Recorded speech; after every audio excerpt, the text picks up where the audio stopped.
morning and even good evening for some of the places that I see in the chat box. I want to start today's webinar on Avoid the Parity Trap with this question that I'd like you to put your answer into the chat box. And here's the question once you've got that chat box open.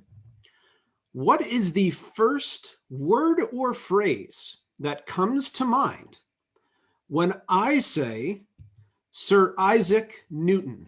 What is the first word or phrase that comes to your mind when I say Sir Isaac Newton? Apple. Almost everybody, apple or gravity. Apple or gravity or some definition thereof. And I would bet I could ask that of anybody and get the same response. Why? Now, yes, it's a fun little fact that we probably learned at some point in grammar school along the road that Sir Isaac Newton came up with gravity because an apple fell on his head. Well, it's not quite that simple. But what is quite interesting about it was that Sir Isaac Newton was an incredibly smart individual. Gravity, calculus, you name it. But he was also a phenomenal storyteller because Sir Isaac Newton came up with the theory of gravity in the year 1666.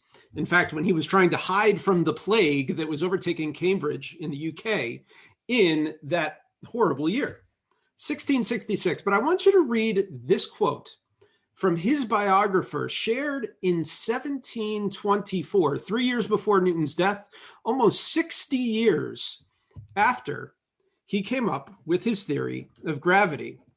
And I want you to look at just how Newton tells this story to his biographer. Why should that apple always descend perpendicularly to the ground, thought he to himself, occasioned by the fall of an apple as he sat in contemplative mood. Why should it not go sideways or upwards, but constantly to the earth's center? Assuredly, the reason is that the earth draws it. There must be a drawing power in matter. Look at how Isaac Newton tells that story to his biographer, William Stukeley, in 1724. Look at the detail that's in that. Perpendicular to the ground. You know exactly the direction that Sir Isaac Newton is talking about. He sat in contemplative mood. You have a picture now of Sir Isaac Newton sitting under that tree. Assuredly, the reason is just the adjectives that are being pulled out. A drawing power in matter. What a great way to think of gravity. Now, what does all of this have to do with avoiding the parity trap and making sure that your solutions are as remarkable as they should be in the stories that you tell? Well, unfortunately, not every marketer or seller is as strong at telling their story that more than 400 years later, we can remember a minor anecdote about something so compelling. And in fact, we recently launched an industry survey to take a look at exactly that, to see can and do marketers and sellers believe that they are telling a compelling story about what makes them different. And unfortunately, the answer is not particularly. And in fact, the first question we asked in our industry survey was, are your competitors offering similar capabilities? The clients that we work with, your peers and colleagues on this webinar today, offered perhaps an unsurprising response that 89% of you believe that your offerings are similar to very similar to those out there in the marketplace. Put another way, if you aren't telling a great story about your products and services, it is highly likely that there's another provider out there that can tell a remarkably similar story. Now, my eye was drawn to this small bar up here. And in fact, there was literally one study participant who said that their products and services were not at all similar to their competition. I would love to meet that individual. I'd love to know what business they were in so we can all develop our businesses that same way. But that N equals 1 was not the 89% who said, actually, my stuff is awful similar to everybody else's stuff. But then the question became, okay, so it's similar. Maybe everybody's quite confident about their ability to distinguish it. Well, unfortunately, that's not true either. As you look at your peers and colleagues' responses to this question, while 89% say, heck, we're pretty similar to our competition in what we offer, 89% are actually less than confident that their customers can actually understand that unique value. This was a little bit more than n equals 1 down here this time, but by and large, you can see everybody's admitting that, yeah, my stuff's pretty similar to what my customers could get from other people.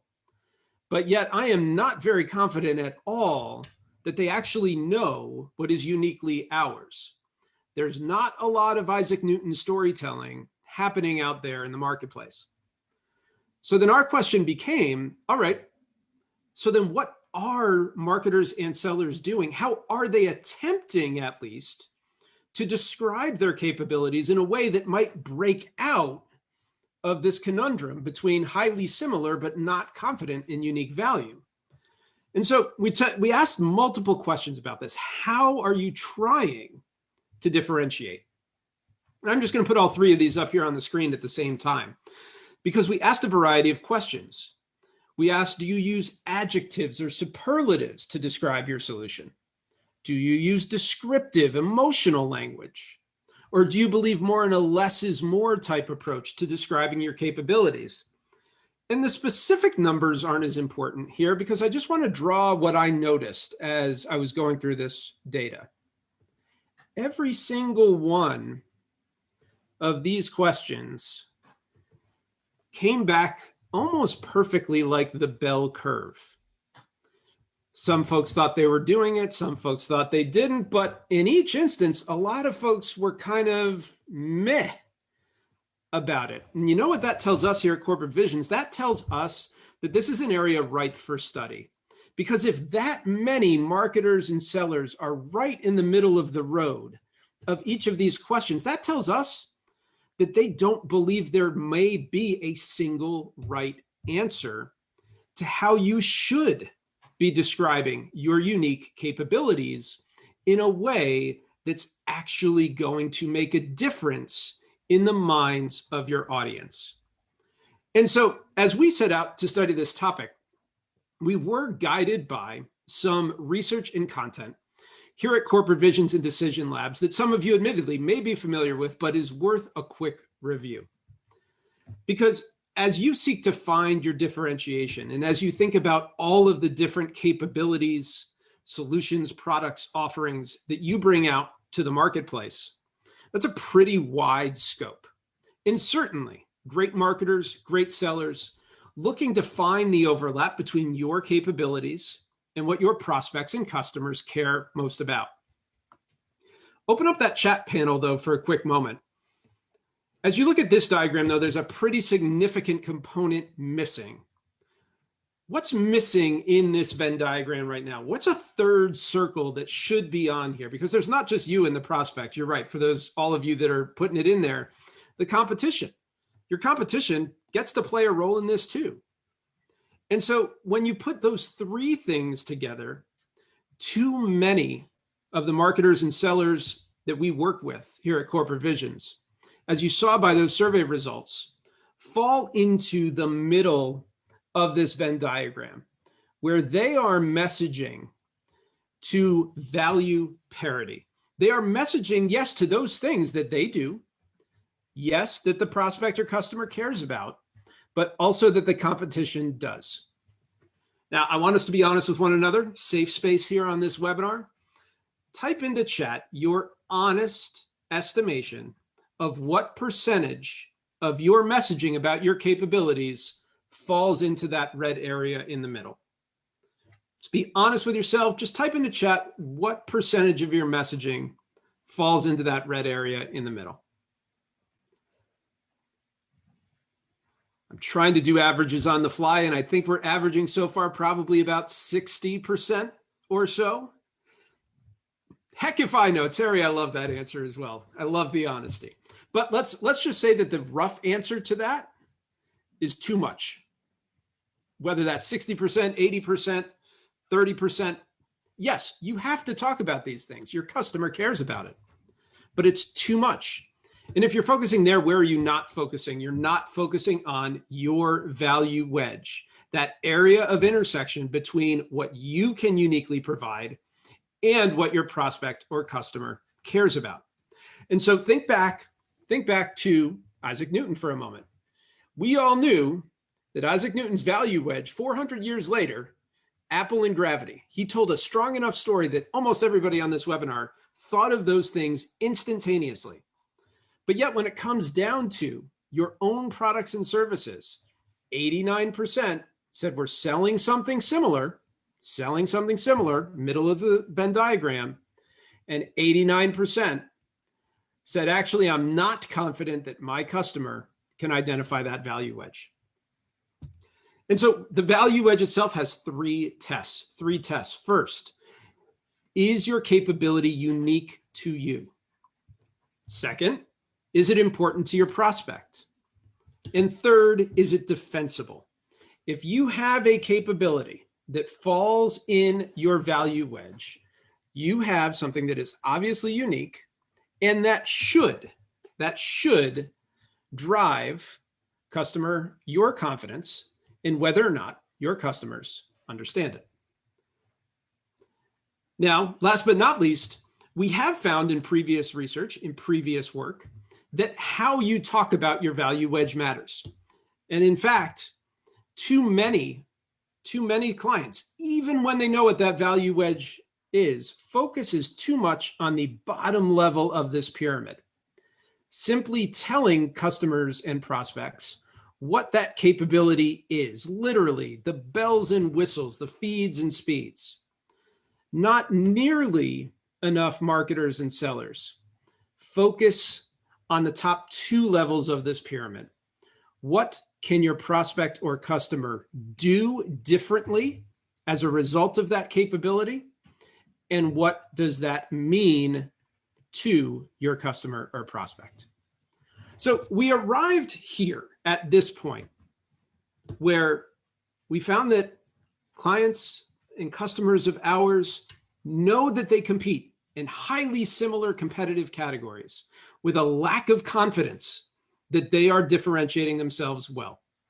And even then, even if they know exactly that they have a capability in the value wedge that is unique, important to the customer, defensible, and they are framing that as to what the customer can do differently.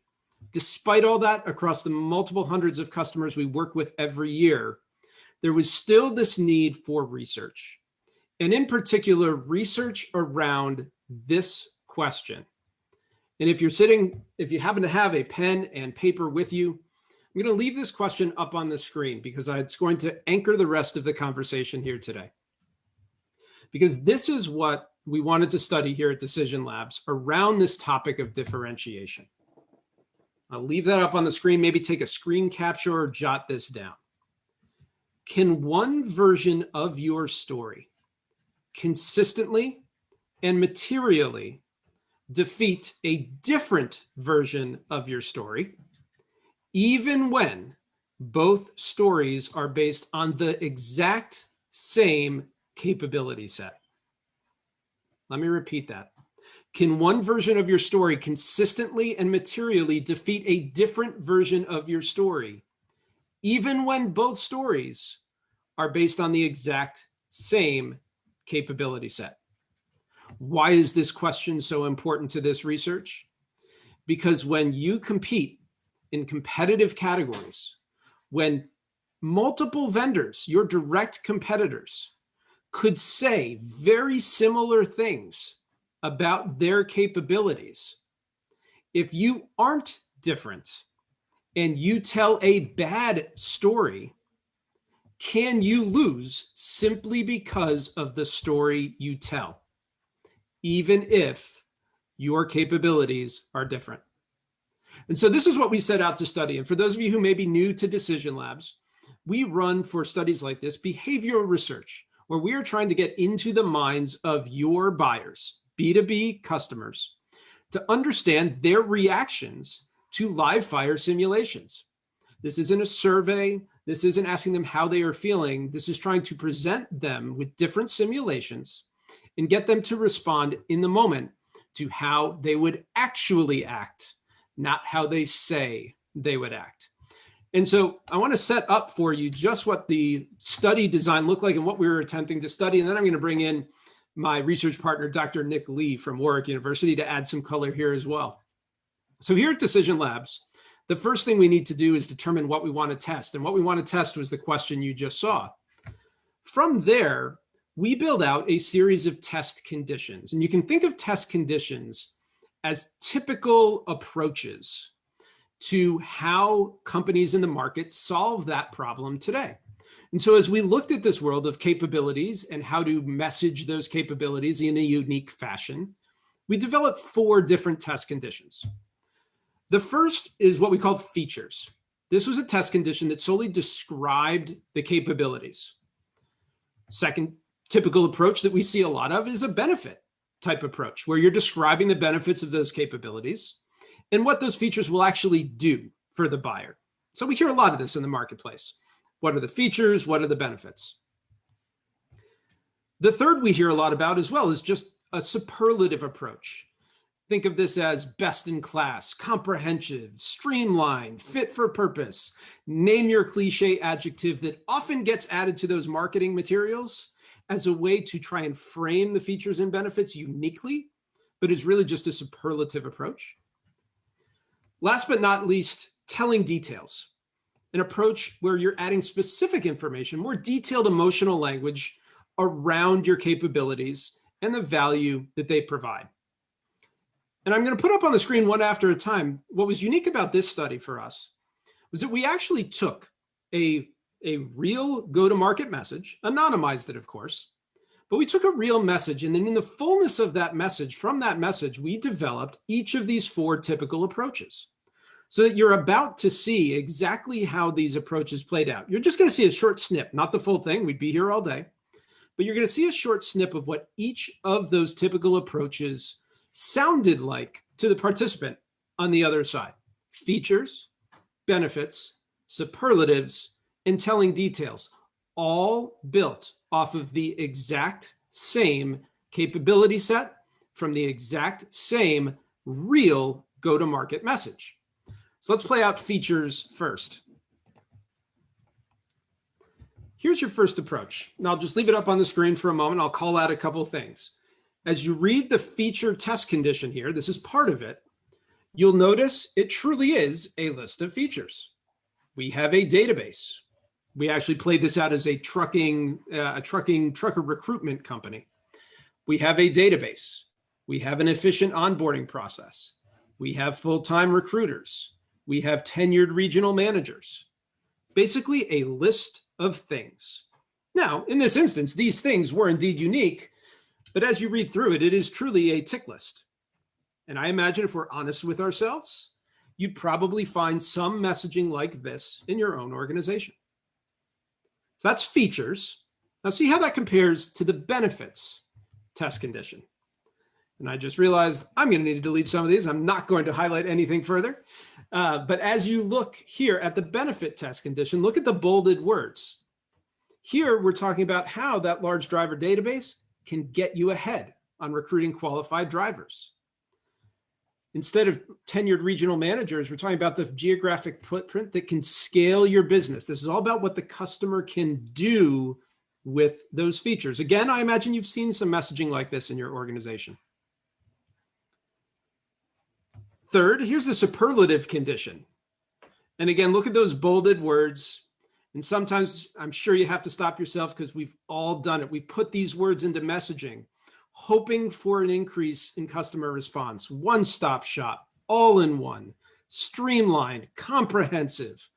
Words that sound good, but we wanted to study, do they actually add any value? Last but not least, here's your telling details condition.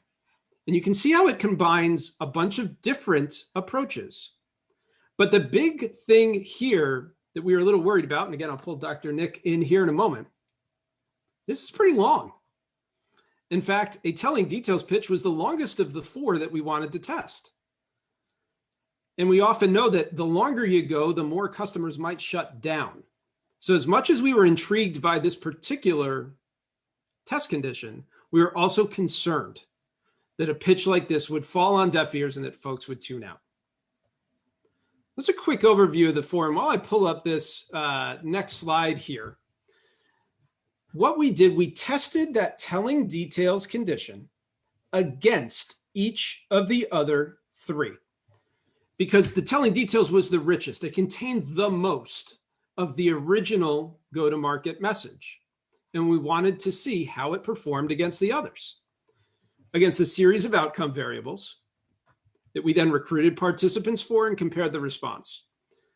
But let me introduce my colleague, Dr. Nick Lee. Dr. Nick works at the business school at Warwick University out of the United Kingdom. He's been our research partner for quite some time. And Nick, I'd love for you to chime in here first, just really on study design, how we framed up this study, how it was perhaps a little bit different than what we've done in the past, as well as your thoughts as to what we might find even before we pressed go on the study. Thanks, Doug. That was super interesting. I enjoyed listening to that. It was a great introduction to how we're doing things. What I think is interesting about what we've done here is we kind of took a method that's pretty common in, say, communication research or advertising research, or Google uses it a huge amount, for example, which you probably have heard about as basically A/B testing. So instead of just getting a bunch of people to give us their opinion of one message and then comparing those opinions, what we wanted them to do was compare messages, because that's a little bit more realistic to what happens. And we had a long discussion about this, and this is the first time we've ever used this technique at Corporate Visions, to my knowledge anyway. And one of the things we sat down and thought about is it realistic that somebody only ever sees one message and that you're only ever going to get their opinion on one thing? Well, that really goes against everything that we talk about, and that you're really in a competitive space. So what we wanted to do was think about whether or not we could get people to tell us which one they liked better, or which one they felt was more convincing, or which one convinced them more, which was more credible to them. And that's how we kind of brought in this A/B testing model, which certainly led to some, what I think of some pretty powerful findings that I don't think we would have got if we had just got people to look at things individually. And then to speak to the other thing that Doug was talking about, we had a kind of, we have a very similar conversation every time we run one of these studies, and Doug will tell you, and Doug presents me with stuff that he wants my opinion on it. And I always say, it's too long, Doug, it's too long. We can never do this. And we had a long conversation about this time. And I said this in particular, that this features one is so much shorter, and the telling details one is so much longer, that I think that's gonna influence our results by quite a bit. And we looked at trying to normalize this a little bit, and I think that would have taken away the realism from the telling details one in particular. And so we kind of agreed to see what happened. And my kind of opinion was probably that we would get an effect of length, and that telling details wouldn't really perform as well as maybe the theory might suggest it did. And as you'll see, that maybe that didn't happen. So I don't know if you want me to say any more. Yeah. Well, we'll pause there to keep the results hidden for just a moment. But there are a couple of things, Nick, that I learned from you as we were going through this as well, and things that any client on this webinar here today, I think, can take into their own organization immediately. We know that there are a lot of companies out there doing this A/B testing. I think the key for us in this one was a couple of things. One was that our participants saw the messages in random order. So it wasn't just that everybody in this top box saw telling details first and then features. In fact, 50% of the pool saw one first, the other 50% saw the other. Similarly, as we were going through there, we also asked a couple different batteries of questions. We asked some batteries of questions specific to each message individually, and then also asking the comparative questions between the two. And I think what was interesting to me about that was to see if we got different answers there. Like when they were just asked about a specific message, Did we get something different? And did that at all contradict what they said when they were comparing the two? So I think we tried to pursue the question from a variety of different angles so that we could provide the best answer to the folks on this webinar, really to the research question of, again, can one version of your story consistently and materially defeat a different version of it, especially when they're based on the exact same capability set. So without further ado, let's get into some of those very results, and then I'll call on you again, Nick, to give your opinion as we go. The first results. Which pitch did you prefer? Which pitch did you prefer? Again, remember, every participant saw telling details, and every participant saw one of the other three messages. Take a look at this finding. There is an 85% difference, 85% difference between what pitch they preferred with telling details winning the day. Now, that's just telling details against all the other messages aggregated up. But I also want to blow this out a bit further so you can see just how stark this distinction was. And I realize I drew on the screen again before it was fully animated. Take a look at this here. One more thing to note. In the pitch, you might have seen this on an earlier slide, the telling details company was fictionalized as on-road logistics. The other conditions were called highway fleet services. But just take a look at that graphic there for a moment. This isn't a small effect. This is a monster effect between what telling details gets you. Just compare the 120 plus participants who liked on-road by a lot, who preferred them, to roughly the 20 plus participants who said highway fleet was better. That is a 6x difference in preference between a telling details specific pitch and one based on features, benefits, or superlatives. A 6x difference in preference across telling details and superlatives. And I know it gets a little nerdy here, Nick, but I think it's worth it, especially for this test.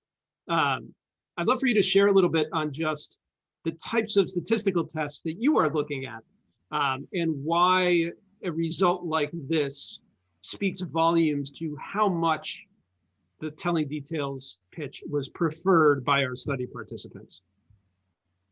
Yeah, thanks, Doug. So I guess the first thing I would do is re-emphasize what Doug said about the random ordering. A little learning point you can take away from this: if you're doing A/B testing in your own firm, you have to randomly order those things, because there is always an effect of, there seems to be a preference for the last thing that people see. So that's one of the things we take out. So just to re-emphasize that.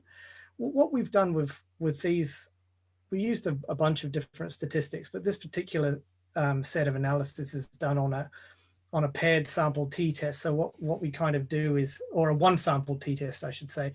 And what we're doing is comparing those scores with what would be the average score, if that makes sense, to see whether people tend to score above the average, or what we would say above the midpoint or below the midpoint.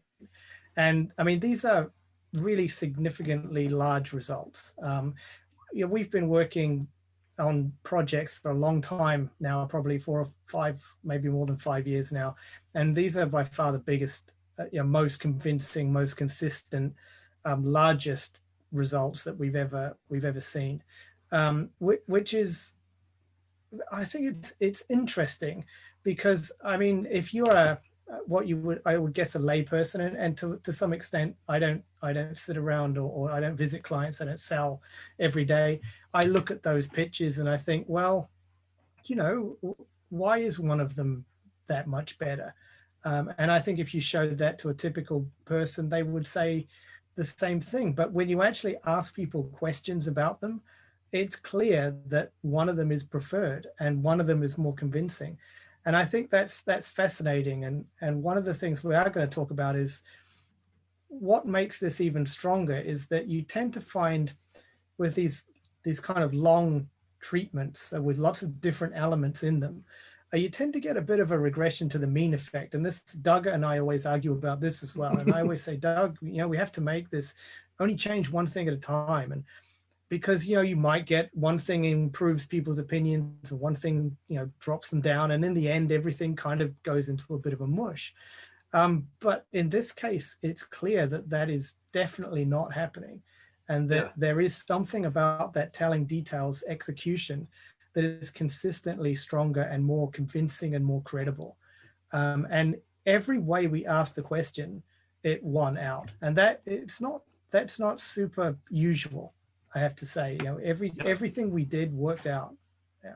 And just to get to a couple of those other results where it did win out, here's the question around which pitch was more credible. Again, a 96% difference between telling details and all the others. And again, let me blow that out across that scale. Here we asked a comparison across a 6-point scale rather than a 4-point scale. But again, similar effect. These 3 bars, again, I'm looking at the chat just to be so that I'm perfectly clear as well. These 3 bars that you see here equal the number of participants in this bar over here, and these 3 orange bars yield this orange bar over here.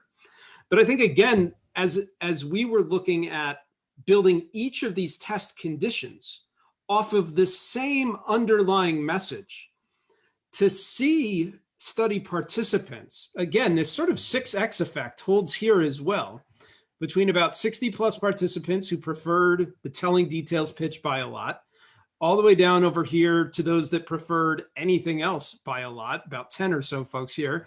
Again, you've got a 6x difference at the extremes, which again tells us something that's happening in that telling details pitch that is really resonating with any study participant along the way.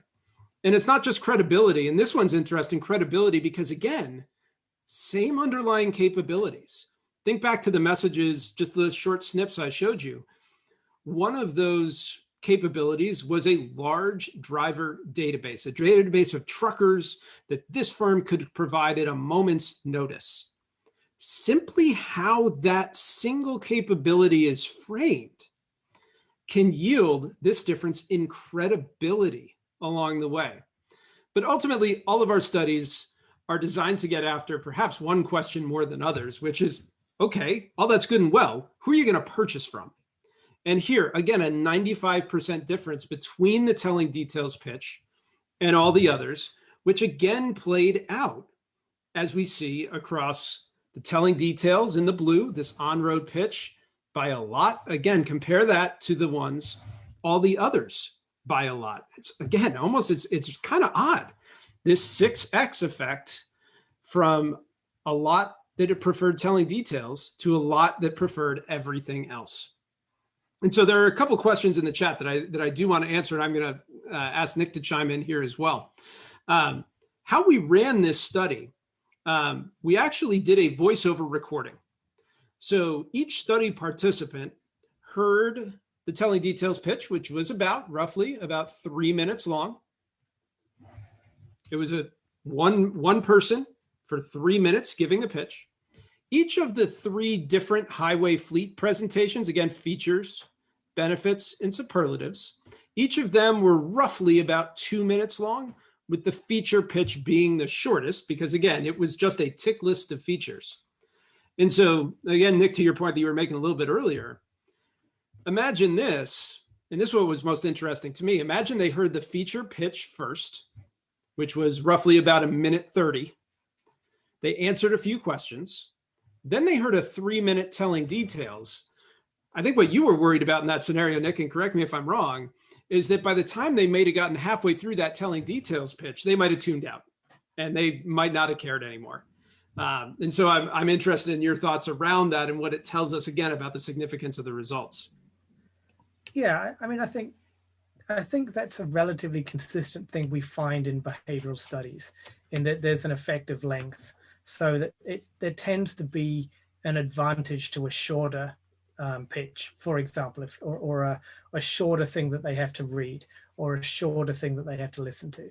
And to some extent, I think, yeah, what Doug is saying is something that we would be concerned about, but also concerned about it the other way around, because there's also a recency effect, which is what we're trying to normalize out by randomizing everything.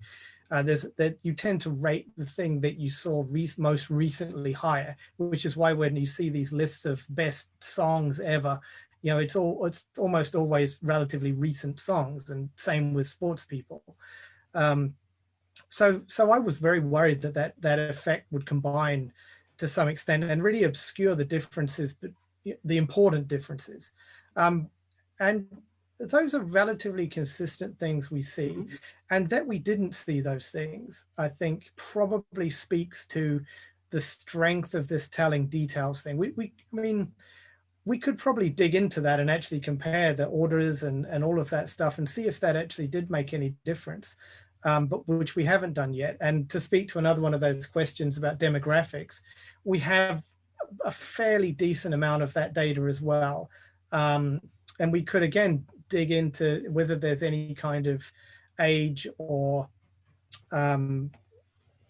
various company size type metrics and stuff like that, but we haven't done that yet, because these effects are so consistent at the moment across the whole sample, that anything we would find with this kind of strength would be relatively marginal, I would say, unless it was crazy large, which it almost certainly isn't.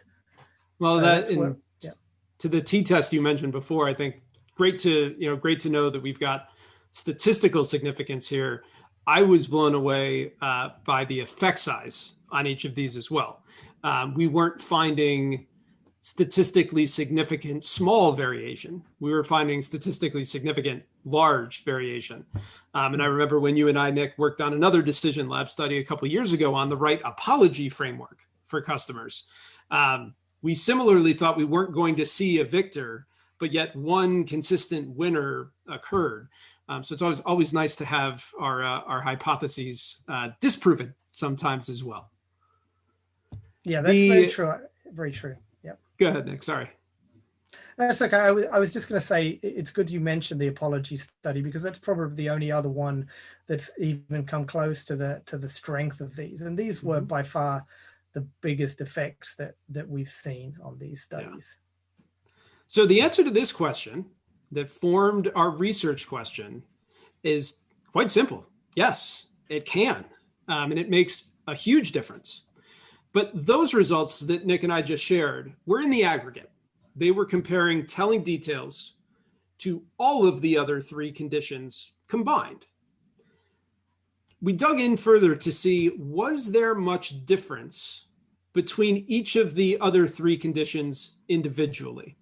Because we wanted to get down to the level of recommendation to, if you are a marketer that is developing a message for your capabilities, getting your prospects and customers to answer that why you question, where should you spend your time and effort?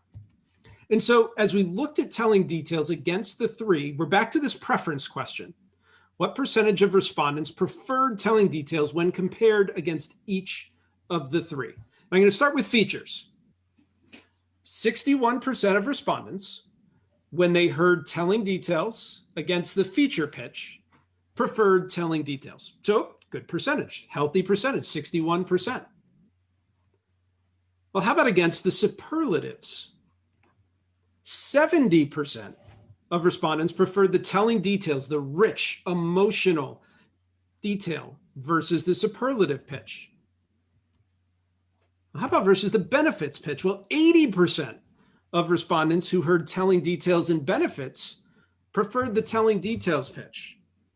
This caused us to sit up and take notice, because it tells us, frankly, that too many marketers and sellers are wasting their time if they don't hit the telling details ideal in their messaging. Because what this tells us is, actually flip these numbers around, 61, 70, 80, that's 39% preferred features, 30% preferred superlatives, and 20% preferred benefits. So what this data tells us is that you are better off better off simply listing your features than trying to add in superlatives, just talk about benefits. If you can't get to this telling details idea in your messaging with the emotional approach, the detail behind your message, you are better off simply listing your features. Now, that was on preference. You might say, okay, that's one question. How about the others? I'm glad you asked. Let's look at likelihood to purchase. Again, respondents that are most likely to purchase from our fake company, On-Road Logistics, that telling details condition. Let's start again with features. 66% preferred on-road and would be likely to purchase. So again, just for the math whizzes at home, that means 34% actually preferred the feature pitch. 74% were more likely to purchase from the telling details pitch. 26 would rather purchase from the superlative pitch. And you can probably see where this is going. 79% preferred telling details, would rather purchase from telling details, which means 21% would rather purchase from the benefit pitch. And this held true across almost every, maybe with one exception, almost every variable we studied. You are better off simply listing out your features than trying to use superlatives in your messaging, than trying to go for just benefits alone. You need to reach. Now, as you can tell by these numbers, telling details is still absolutely the way to go. And remember too, features was the shortest pitch. Telling details was the longest pitch. And those telling details was the fullness of the message. The features, as you saw, was just a list of capabilities. Nick, I'd love your comments on these too, because this was again an interesting finding for us, especially since we see a lot of clients trying to get to the superlative or benefit level, but when positioned the wrong way, it certainly seems like that's actually not as good of an approach as people think it might be. I mean, one of the things I always like about working on these projects is that, you know, you'll always come up with a different way of looking at the data, because I wouldn't really have thought of doing this. And when you reported this idea to me, this really made me think a lot, because we teach a lot of this stuff, you know, in MBA classes about selling benefits versus features. And that's particularly something we teach a lot in consumer level marketing, because a lot of MBA level marketing stuff is consumer level. Whether or not it applies at the B2B level with these kind of pitch based things is a question we haven't looked at too much. And to some extent, I think there's a little bit of a length driver there, a little bit. I think, you know, still you're right to point out features is the shortest. But I think it's interesting. I thought about this for the last few days, and what would I say about this to a class when I'd just gone in and said we always got to focus on benefits versus features? And I think if you're just lengthening out your pitch without making those benefits mean something, I think that becomes problematic, because what you're probably doing is what everybody else is doing. And that's how I would look at it. And I think we never really get to that level of subtlety sometimes. And I think if you're going to do what everybody else is doing, you might as well do it quickly and respect their time. I don't know. What do you think about that, Doug? I've been thinking about this for a couple of days now. That's a good question, which I hadn't necessarily considered. But I think and gonna weave in some chat questions with that point, Nick. I think the one thing I want to be 100% clear on, the telling details pitch included no superlatives. So there was not a comprehensive, streamlined, just in time. There were no superlatives in the telling details. But what the telling details did have, and you can see this when you take a look at the research brief as well, were those heightened specifics, those heightened adjectives that were highly specific. So again, I get back to that large driver database ideal. Large driver database, okay, in and of itself, that's a feature. What can that large driver database do for the customer differently? That becomes a benefit. Well, it can help shorten recruitment times. It's not a all-in-one database. We didn't put that in. But for telling details, we said it was an 80,000 plus driver database that can help shorten recruiting times and ensure that drivers known to this company would pass their background checks and be fully capable to start work as soon as you had an open recruiting need. So it was the level of specificity that was just amped up for the buyer, such that it was in their language, in their world, with a level of detail that I think, and this gets to your point, Nick, where it was almost obvious that the seller in this scenario truly understood the depth and detail of the customer's business and the business challenge behind the customer's world, that they didn't need the superlatives because they showed by the detail that they knew it and understood it. Yes, there were some benefit statements in there, but truly in a way, not just the benefit of what they can do differently, but to that message pyramid, what that will actually mean for them. So to me, it's the combination of all of those factors where superlatives just sound, frankly, a bit like you're stretching. And it sounds a bit like you're trying to make something there that isn't. But on the telling details, being the fullness of the message, getting down to that emotional language and a true understanding of the customer challenge and what the feature could actually help them accomplish, I think is what made the real difference in why it was so far ahead. And so I want to leave, I really want to summarize that with three things to take away immediately in your marketing and sales messaging around your capabilities, especially for those of you that operate in those similar categories where your competitors can say very similar things. First, use rich, detailed language about those specifics. Make your message more emotional and concrete. That's what wins the day. Secondly, Nick and I didn't quite answer this one yet, but how you tell your story can make the difference in these competitive categories. And here's the key, regardless of when your customer hears it. Now, obviously, for those of you who know us here at Corporate Visions and Decision Labs, well, you absolutely know that why change needs to come before why you. So that's not what I mean here. What I mean here is that this study says that maybe you're second or third in those finalist presentations. Maybe you aren't the first to go. But what this tells us, because of that randomizing effect in the study, that you actually might have that chance to still win the day, even if you aren't first, or for that matter, last. Last but not least, don't waste your time on the wrong messaging strategies.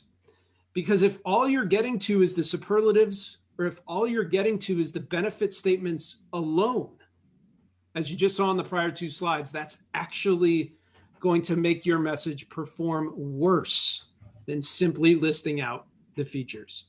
You need the rich, detailed, emotional language to make your story as compelling as possible.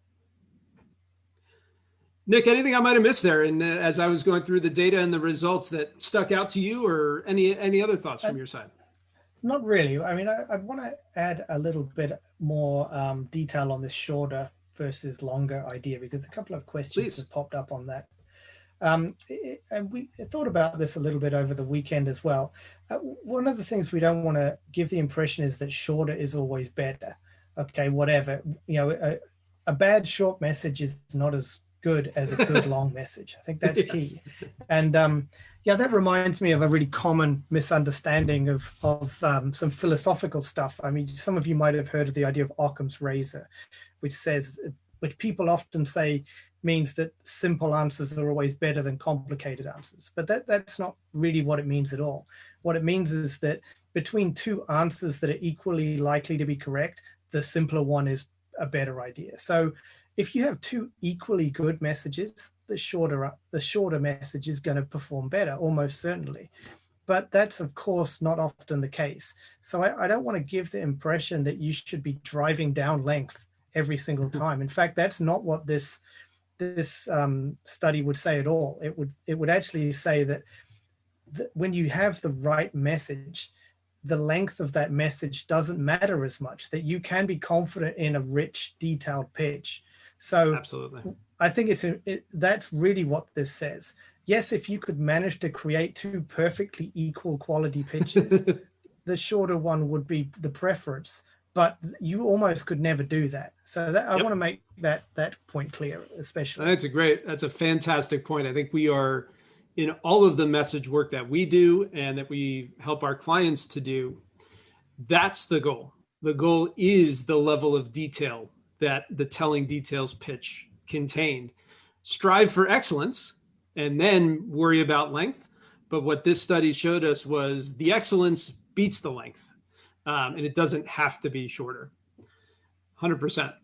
Now, I specifically for those of you who may be new to Decision Labs here at Corporate Visions, what you've seen in today's webinar was about this behavioral research where we are developing these test conditions, studying it with B2B buyers.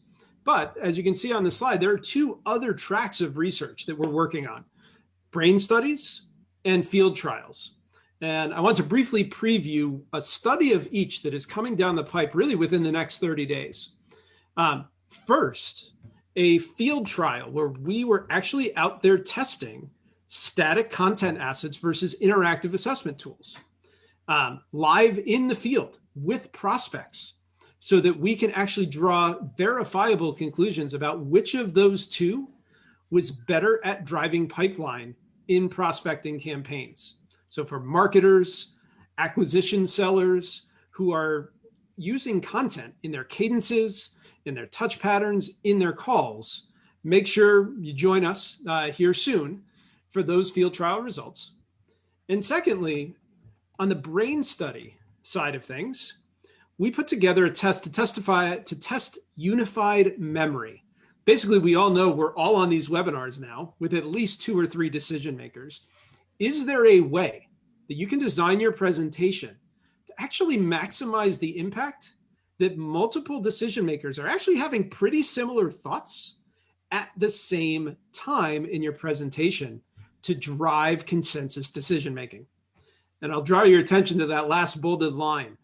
First B2B buyer study where we're using hyperscanning technology.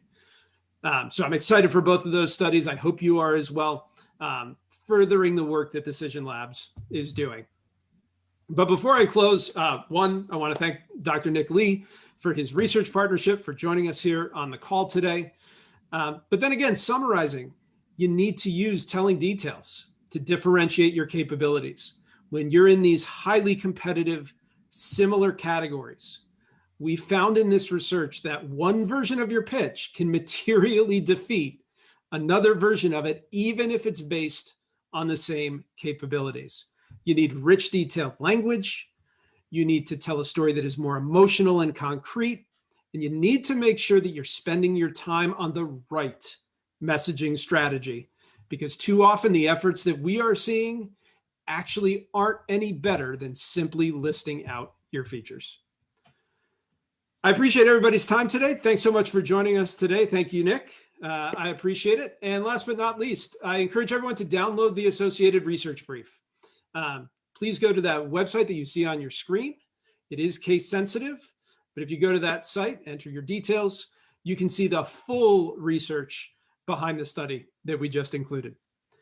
Thanks, everyone. I hope to see you at our next Decision Labs webinar, where we're going to dive deep into some field testing, some brain studies, and further the study of what your B2B buyers are actually doing, not what they say they are. Thanks, everybody. Have a great afternoon.